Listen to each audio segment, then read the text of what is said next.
दोस्तों चलिए जानते हैं electrician trick and thumb rule number 3।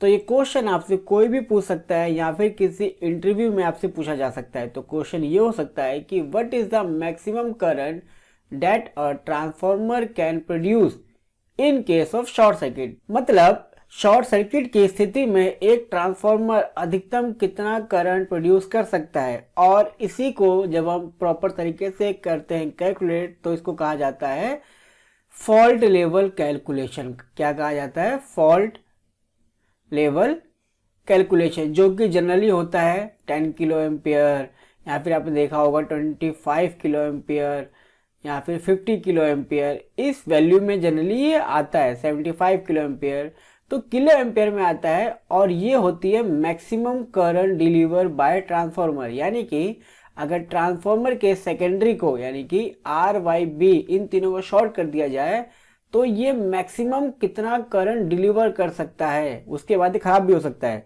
But maximum कितना करंट डिलीवर कर सकता है उसी को यहाँ पूछा जा रहा है। ठीक है, तो ये हमें निकालना है। अब देखिए, इसके लिए कई सारी चीजें पता होनी जरूरी है अगर आप एक प्रॉपर तरीके से इसको सॉल्व करेंगे तब। लेकिन ट्रिक की मदद से आप इसी वैल्यू को विद इन मिनट निकाल सकते हैं। कैसे? देखिए, फॉर्मूला यूज करना है आपको। ट्रांसफार्मर का क्या निकालना है? Short circuit. तो ट्रांसफार्मर का आईएससी निकालना है। तो फॉर्मूला यूज क्या करेंगे? हम यूज करेंगे ट्रांसफार्मर का करंट रेटिंग। क्या यूज करेंगे? करंट रेटिंग यूज करेंगे। और किस साइड का? सेकेंडरी साइड का, क्योंकि इस शॉर्ट सर्किट की जो हम वैल्यू निकाल रहे हैं ना वो सेकेंडरी साइड पे निकाल रहे हैं। ठीक है, और ये ट्रिक भी सेकेंडरी साइड के लिए ही है।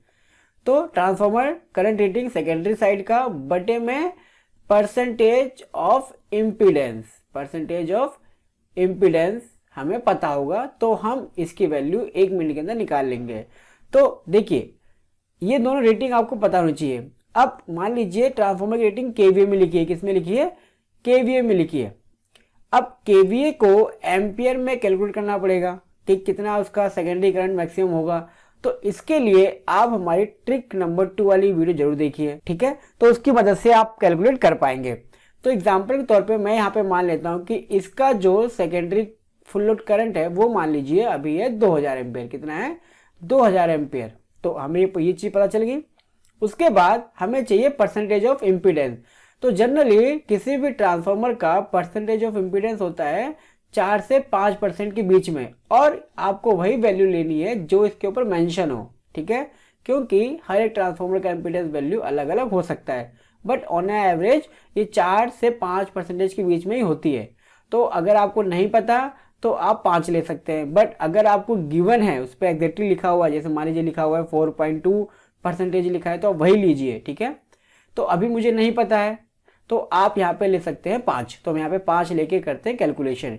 तो यहाँ पे हमें ट्रांसफार्मर का करंट मिल चुका है, तो कितना है? 2000 अपॉन में परसेंटेज ऑफ इम्पीडेंस कितना है? 5% हमने यहाँ पे माना है, बट जो गिवन हो उस समय जो आपसे पूछा जा रहा है उसी वैल्यू को ही पुट कीजिए। ठीक है, तो ये हो जाएगा 2000 बटे में 0.05। ठीक है, और अब आप इसको क्या करेंगे? सॉल्व करेंगे। तो इसकी मदद से जो वैल्यू आएगी वो आएगी 40,000। तो इसको हम लिख सकते हैं ना 40 किलो एम्पियर। मतलब in case of short circuit ये ट्रांसफार्मर 40 किलो एम्पियर तक का करंट डिलीवर कर सकता है। ठीक है, तो इसी के अकॉर्डिंग हम जब भी करते हैं ना सिलेक्शन किसका?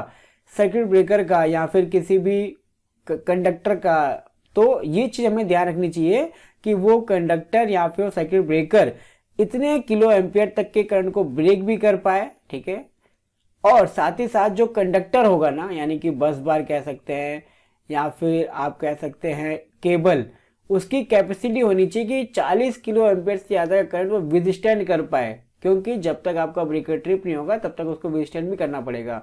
तो ये रेटिंग काफ़ी ज़रूरी होती है जब भी हम इलेक्ट्रिकल सर्किट डिज़ाइन करते हैं तब।